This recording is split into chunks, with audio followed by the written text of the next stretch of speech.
तो मैं डॉक्टर जीतू आपके लिए लेके आया हूँ आज किंगडम प्रोटिस्टा। ओके, तो प्रीवियस लेक्चर में हमने किंगडम मोनेरा पढ़ा था।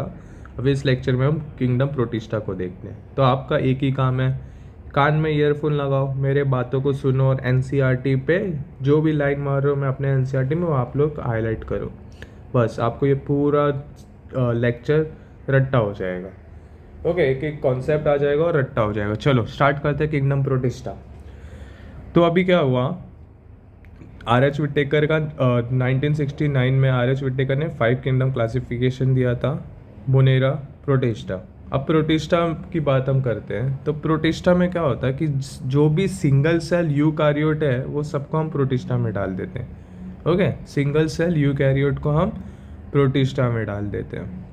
अब सपोज करो मैं एक बायोलॉजिस्ट हूँ, मैं एक जंगल में गया कुछ खोजने, एंड जंगल में गया, मुझे एक जीव मिला, मैंने देखा ये यूकारियोट सेल है इसके पास एंड ये फोटोसिंथेसिस कर रहा है। या तो एक दूसरा जीव मिला जो यूकारियोट है और वो फोटोसिंथेटिक नहीं कर रहा, वो हेट्रोट्रोप है। तो मैं क्या बोलूँगा, चलो ये दोनों सिंगल सेल है, मैं इसको डाल देता प्रोटिस्टा पे। बट जब मैंने उसको प्रोटिस्टा पे डाला ना, तो दूसरा बायोलॉजिस्ट क्या बोलता है, नहीं ये जो तुमने सेल लेके आया है, तुम जो सेल लेके आए हो एक प्लांट है और एक एनिमल है। समझे इसका मतलब इसका ये है कि इसका कोई बाउंड्रीज नहीं है, boundaries not well defined.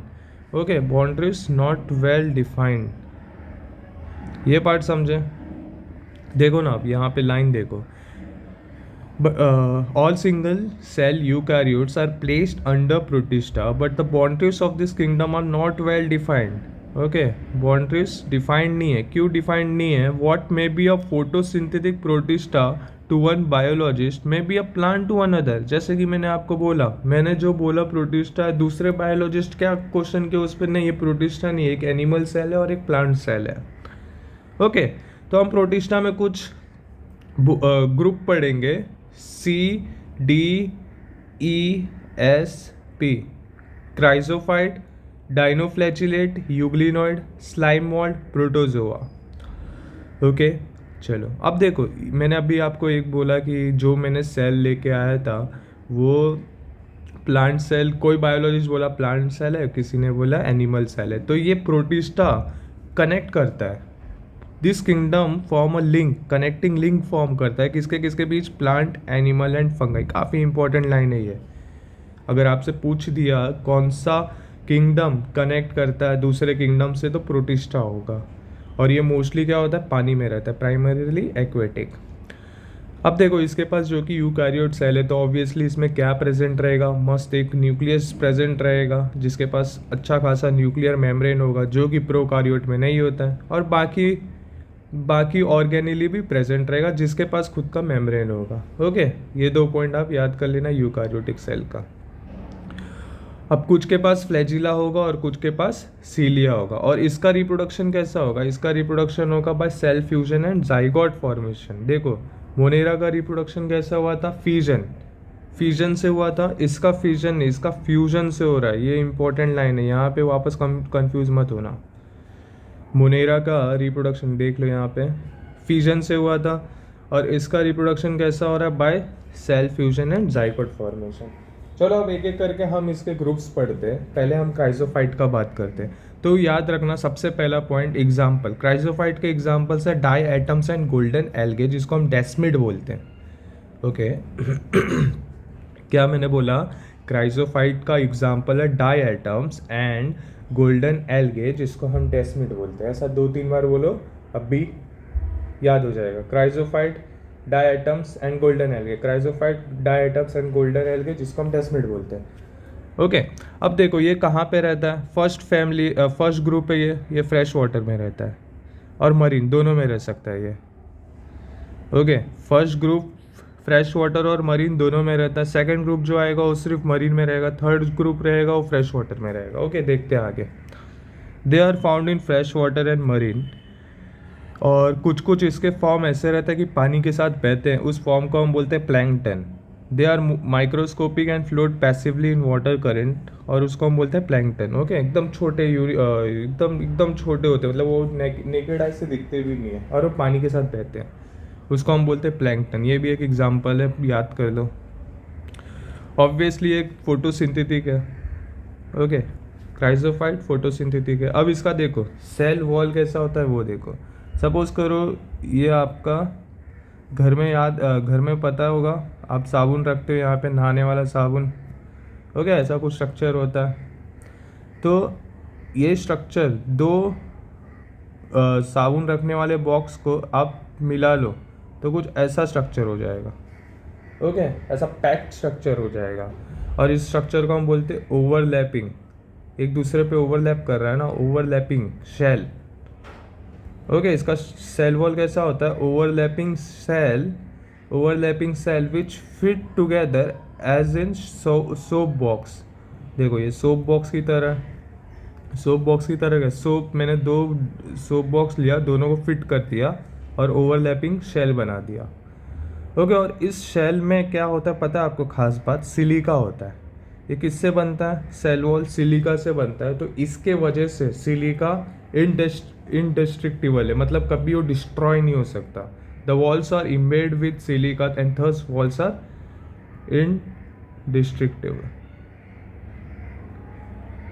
Destructible.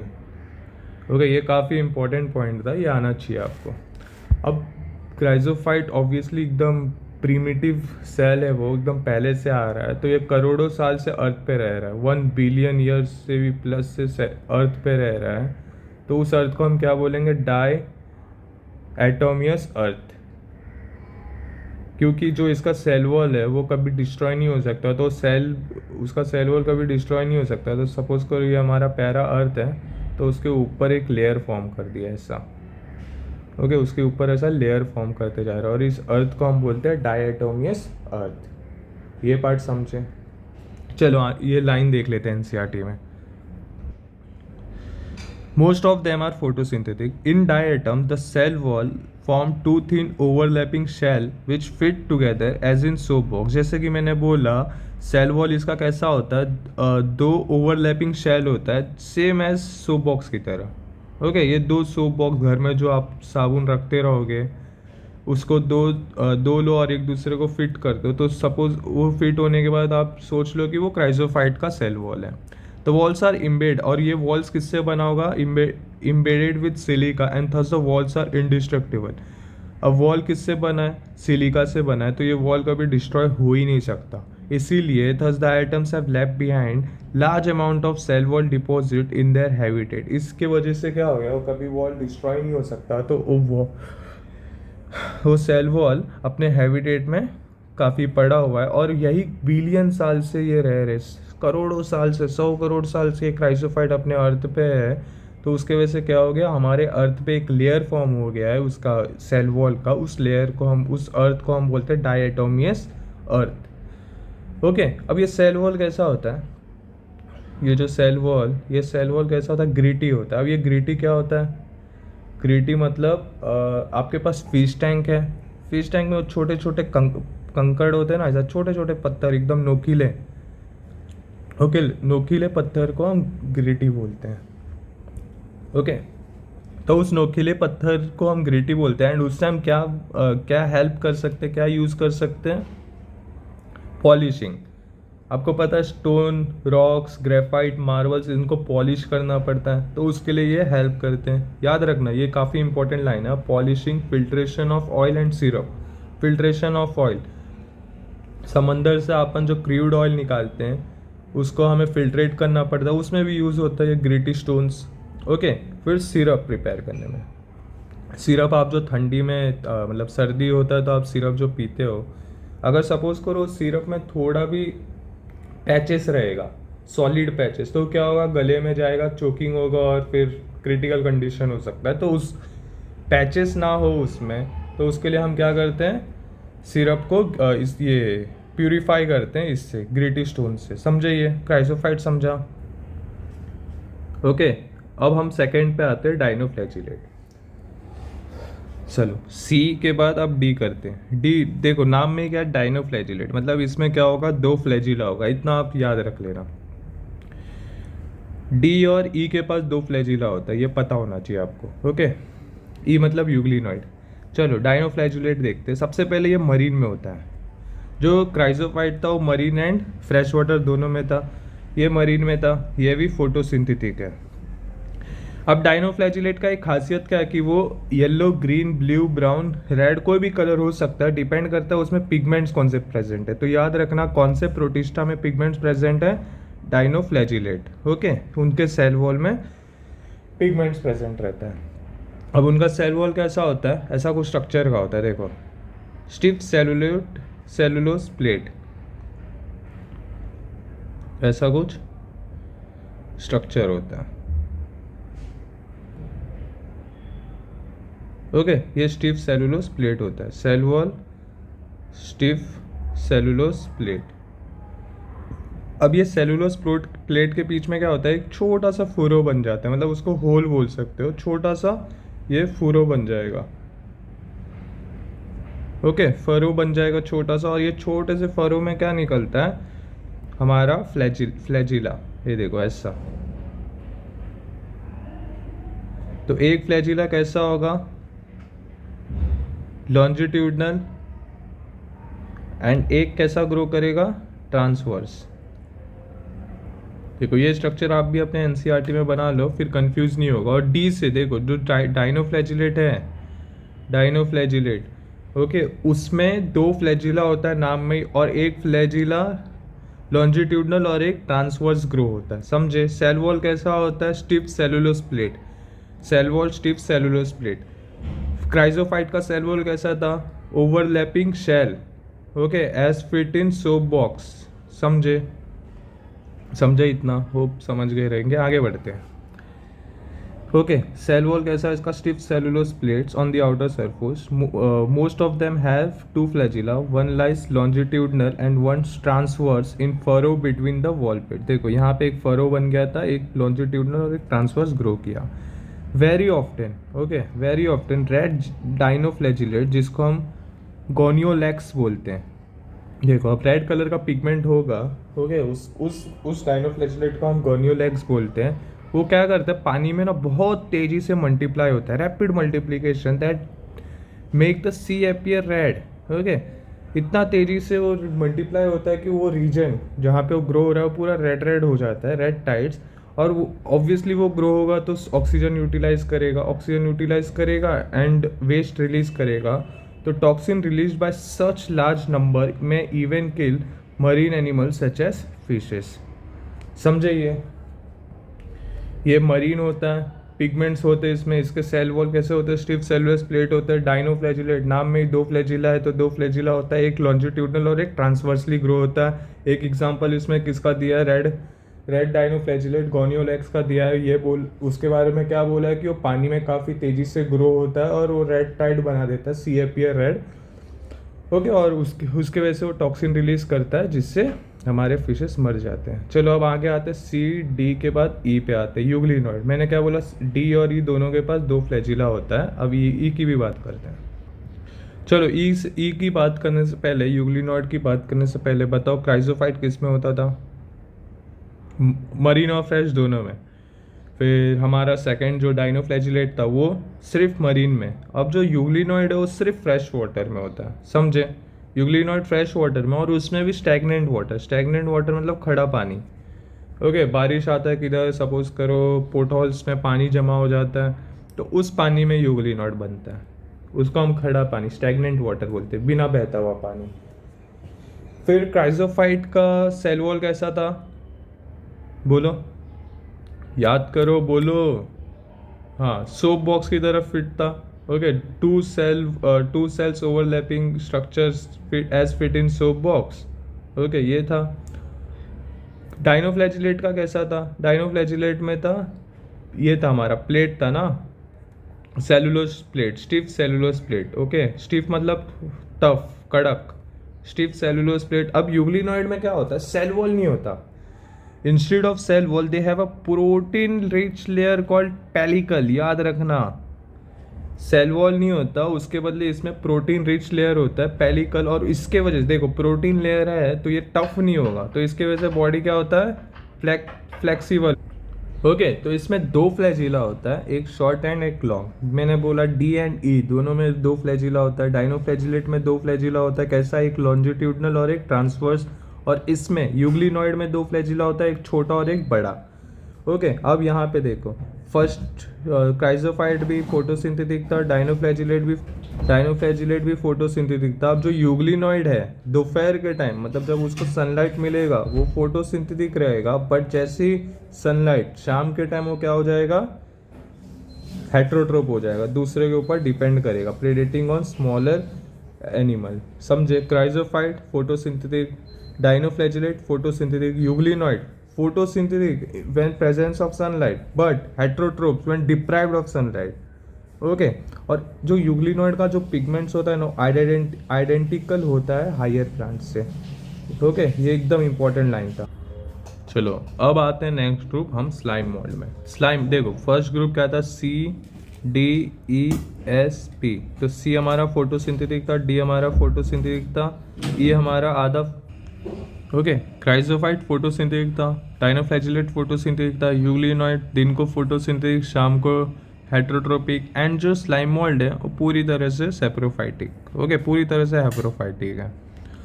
तो स्लाइम मोल्ड्स क्या होता है, स्लाइम मोल्ड से सेप्रोफाइटिक प्रोटिस्ट होता है। ओके मतलब वो क्या करता है, दूसरे के ऊपर निर्भर होता है। ओके तो स्लाइम मोल्ड क्या होता है, वो दूसरे के ऊपर खाने के लिए डिपेंड होता है। तो क्या करता है, अपने बॉडी को मूव करता है जहाँ पे उसको खाना दिखता है, जैसे twigs and leaves. Okay twigs क्या होता है, जो डीके मतलब स्टेम होता है ना, एकदम पतले पतले स्टेम जो डीके होते हैं वो ट्विग्स होता है। And leaves engulfing organic material, उसमें से वो क्या करता है, ऑर्गेनिक मटेरियल खा लेता है। ओके सपोज करो ये हमारा स्लाइम मोल्ड है, यहाँ पे अगर एक पत्ती उसको दिखा है, ऐसा पत्ती लीव्स दिखा, तो ये अपना बॉडी को यहाँ पे धीरे धीरे लेके जाएगा और इसके ऊपर ऐसा ऐसा करते करते करते करते करते करते पूरा इसको खा लेगा। समझे? चलो आगे बढ़ते हैं अब। Under suitable condition they form aggregation called Plasmodium. अगर उसको खान पीन प्रॉपर मिला तो पूरा बॉडी क्या करेगा, ये जैसे कि अभी मैंने बोला यहाँ पे अगर एक लीफ रहेगा ये यहाँ तक ऐसा ग्रो कर लेगा। ओके अगर खान पीन रहा तो ये, और इस बॉडी को, इस स्ट्रक्चर को हम बोलते हैं प्लाज्मोडियम, इस बॉडी को हम बोलते हैं प्लाज्मोडियम। बट अगर अनफेवरेबल कंडीशन हो गया ना, तो ये जो हमारा स्लाइम मोल्ड है वो क्या करेगा, इसके ऊपर एक फ्रूटनिंग बॉडीज़ बनाएगा, ये फ्रूटनिंग बॉडीज़, और उसके ऊपर स्पोर, टिप पे क्या प्रेजेंट होगा, स्पोर, ऐसा। ओके मतलब खान पीन अगर नहीं मिला तो अपने ग्रोथ को टर्मिनेट कर देगा कुछ समय तक स्पोर्स बना के। और ये स्पोर्स क्या होता है, ये स्पोर्स ट्रू वॉल्स प्रेजेंट करते हैं, याद रखना कौन सा वॉल्स, ट्रू वॉल्स। और ये ट्रू वॉल्स काफ़ी रेजिस्टेंस होते हैं, कोई भी एडवर्स कंडीशन में ये सर्वाइव कर सकते हैं और कितने साल भी सर्वाइव कर सकते हैं। Okay the spores possess through walls. हाँ ये देखो, during unfavourable condition the plasmodium differentiates and form fruiting bodies bearing spores at the tip. This spores possess through walls, they are extremely resistant and survive for many years under adverse condition। और ये spores सबसे important line NEET के लिए सबसे important line, this spores are disperse by air current. Okay air current, इसमें आप ये भी वर्ड डाल लो, एनिमोफिली। ओके एयर से जो स्पोर्स डिस्पर्स होते हैं उसको हम एनिमोफिली भी बोलते हैं। ओके यहाँ तक समझ गए। फिर क्या होगा, ये एयर के थ्रू डिस्पर्स होगा, और जहाँ पे एयर के थ्रू डिस्पर्स होगा, जहाँ पे उसको फेवरेबल कंडीशन मिला, खान पीन मिला, वहाँ पे वो बर्स्ट होके वहाँ पे ऐसा प्लाज्मोडियम बना लेगा। समझे? चलो अब नेक्स्ट पे आते हैं हम, CDESP प्रोटोजोआ पे आते हैं। अब देखो ये फोटोसिंथेटिक, आधा फोटोसिंथेटिक आधा हेट्रोट्रोपिक, ये भी हेट्रोट्रोपिक हो, मतलब all protozoa are heterotrophic and live as predator और parasite. Okay they believe to be primitive relatives of animal. अब क्या होता है देखो, प्रोटोजोआ के पास सेल वॉल नहीं होता, तो इसको इसलिए हम बोलते हैं प्रिमिटिव रिलेटिव ऑफ एनिमल, मतलब एनिमल के पास भी सेल वॉल नहीं होता। तो ये पहला सेल रहेगा या पहला ऑर्गेनिज्म रहेगा जहाँ से एनिमल का इवोल्यूशन स्टार्ट हुआ है। समझे, ये लाइन काफ़ी इंपॉर्टेंट है। Protozoa are believe to be primitive relative of animal. अब इसमें 4 प्रकार के प्रोटोजोआ हम पढ़ेंगे। एमीबॉइड, ओके, एमीबॉइड, फिर फ्लैजिलेटेड, फिर सीलिएटेड एंड फिर स्पोरोजोआ।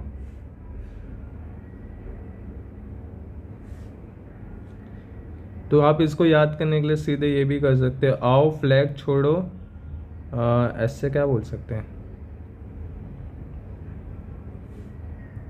ओके, तो ये चारों प्रोटोजोआ को याद करने के लिए आप ये शॉर्टकट ट्रिक्स यूज़ कर सकते हो। 1 मिनट, हाँ ये रहा। आओ फ्लैग छोड़ो स्पोर्ट्स खेलो। आओ मतलब एमीबॉइड, फ्लैग मतलब फ्लैजिला, एंड छोड़ो मतलब सिलिएटेड, स्पोर्ट मतलब स्पोरोजोआ। ओके, चलो सबसे पहले हम एमीबॉइड प्रोटोजोआ देखते हैं। ये ऑर्गेनिज्म कहाँ रहता है? फ्रेश वाटर में रहेगा, सी वाटर में और मॉइस्ट सॉइल। याद रखना, fresh water, sea water, moist soil. Fresh water, sea water, moist soil. अब ये क्या करते हैं, इसमें हम 3 प्रकार के एमीबॉइड देखेंगे। सबसे पहला क्या? एमीबा। एमीबॉइड नाम ही है तो एमीबा देखेंगे। तो एमीबा का स्ट्रक्चर आप लोग को पता है, कुछ ऐसा स्ट्रक्चर होता है, और इसको हम बोलते हैं स्यूडोफोडिया। स्यूडोफोडिया मतलब फॉल्स फिट। तो सपोज करो अगर यहाँ पे एक पत्ती है, वापस से मैं लीफ लेता हूँ, यहाँ पे इसका खाना है, तो ये क्या करेगा ये जो स्यूडोपोडिया है उसको ना एक्सटेंड करता रहेगा, ऐसा एक्सटेंड करेगा और इसको लीफ को लेके इनगल्फ मतलब खा लेगा उसको। समझे? देखो यहाँ पे, they move and capture their prey by putting out pseudopodia false feet as in amoeba. अब जो सेकंड इसका मरीन फॉर्म रहेगा ना, मतलब एमीबॉइड प्रोटोजोआ का जो मरीन फॉर्म रहेगा, उसके वॉल में भी क्या होगा? सिलिका प्रेजेंट होगा। Okay, marine form have silica shell on their surface. अब जो थर्ड आता है एंटेमीबा, ये एग्जांपल भी याद करना। एंटेमीबा वो पैरासिटिक फॉर्म होता है। ओके, ये समझे। अब सेकंड आओ फ्लैग से फ्लैजिलेटा, फ्लैजिलेटेड। फ्लैजिलेटेड नाम में ही पता है आपको, इसमें ढेर सारा फ्लैजिला होगा। ओके, और ये member flagellated protozoa either free living हो सकता है या तो पैरासिटिक, मतलब खुद से भी जी सकते हैं या तो दूसरे के ऊपर डिपेंड होगा। और इसका जो पैरासिटिक फॉर्म है उसमें उससे एक बीमारी होता है, sleeping sickness. Okay, sleeping sickness किससे होता है? एक अफ्रीकन बीमारी है मोस्टली, एक मच्छर काटने से होता है, एक मॉस्किटो काटने से होता है। उसका दूसरा ओके, तो ये स्लीपिंग सिकनेस क्या होता है? सीसी फ्लाई काटने से होता है। ओके, ये वेक्टर होता है। ओके, और पैरासाइट कौन होता है इसमें? ट्राइपेनोसोमा। समझो ये। अब ये स्लीपिंग सिकनेस क्या होता है? ये 2 फेज का होता है, एक नॉर्मल मतलब एक फर्स्ट इनिशियल फेज और एक एडवांस फेज। इनिशियल फेज में पेशेंट क्या होगा, उसको हेडेक होगा, फिर इचिंग होगा, कन्वल्शन होगा, फिर हाई मतलब एडवांस फेज में उसको फिर स्लीपिंग, मतलब एडवांस फेज न्यूरोलॉजिकल फेज होगा, उसमें स्लीपिंग मतलब उसको नींद नहीं आएगा, इसलिए उसका नाम स्लीपिंग सिकनेस पड़ा। फिर अगर ट्रीटेड नहीं हुआ तो ये डेथ भी हो सकता है। ओके, फिर थर्ड आता है हमारा सिलिएटेड प्रोटोजोआ। ये क्या होता है? एक्वेटिक होता है, और इसके बॉडी पे ढेर सारे, देखो यहाँ पे मैंने बनाया, इसके बॉडी पे ढेर सारा ऐसा सीलिया प्रेजेंट होगा। तो ये एक मतलब एक टाइप का ऐसा लगेगा कि ये मूवमेंट शो कर रहा है। समझे? Actively moving organism because of presence of 1000 of सीलिया। समझे? ओके, अब उसका जो बीच में, इसके बॉडी के बीच में मैंने एक गलेट बनाया है। ओके, कैविटी बनाया है, वो सेल मतलब सेल के देखो बाहर की तरह ये ओपन है ये cavity. Okay, present outside of the cell surface and presents 1000 of coordinated rows of cilia. अब ये सीलिया क्या करता है? कोऑर्डिनेटेड क्यों बोला मैंने? सपोज करो यहाँ पे पानी आ रहा है, पानी में न्यूट्रिशन है, तो क्या करेगा सीलिया? उस न्यूट्रिशन को ऐसा कलेक्ट कर लेगा। ओके, ऐसा न्यूट्रिशन को कलेक्ट कर लेगा। The coordinated movements of rows of cilia causes the water laden with food to be steered into the gullet. और इसका एग्जाम्पल याद रखना, पैरामीशियम। Okay, paramecium. तो पैरामीशियम, अगर मैं बोल दूँ पैरामीशियम के पास सेल वॉल होता है, आप लोग बोलना नहीं होता। ये भी क्वेश्चन है, एमीबा के पास सेल वॉल होता है? नहीं होता। चलो अब फोर्थ पे आते हैं हम। आओ क्या था हमारा? शॉर्ट ट्रिक, आओ फ्लैग छोड़ो स्पोर्ट खेलो। तो स्पोर्ट पे आते हैं हम। स्पोर्ट में क्या आएगा? Sporozoa. This include diverse organism that has an infectious spore like stage in their life cycle. Okay, ये आप ह्यूमन हेल्थ एंड डिजीज में पढ़ोगे, जो कि मैंने अपलोड कर दिया है, आप जाके देख सकते हो। ओके, स्पोरोजोआ में क्या होता है आपको पता है, मलेरिया सबसे important point. Spore like stage उसका लाइफ साइकिल होता है। एक मलेरिया पैरासाइट में, सॉरी, एक मॉस्किटो के बॉडी में और एक ह्यूमन के बॉडी में 2 लाइफ साइकिल होता है। और उसमें भी देखो, most notorious is Plasmodium malarial parasite which causes malaria. अब ये यहाँ पे सबसे इंपॉर्टेंट लाइन क्या पता है? A disease which has a staggering effect on human population. Question कैसा बनता है कि which disease has shocking effect on human population. तो शॉकिंग इफेक्ट, ए कैंसर, बी एड्स, सी मलेरिया। तो ऑब्वियसली लोग ना मलेरिया पे ध्यान नहीं देते, लोग एड्स और कैंसर को टिक करते हैं। लेकिन शॉकिंग इफेक्ट कौन देता है? मलेरिया, क्योंकि एनसीईआरटी बोल रही है। समझे किंगडम प्रोटिस्टा? ओके, तो अब नेक्स्ट वीडियो में हम किंगडम फंगाई पढ़ेंगे। तब तक के लिए बाय। अगर चैनल आपको अच्छा लगा तो लाइक करो, शेयर करो, कमेंट करो और सब्सक्राइब करो। ओके, तो किंगडम फंगाई नेक्स्ट वीडियो में लेके आता हूँ। चलो, तब तक के लिए बाय, टेक केयर।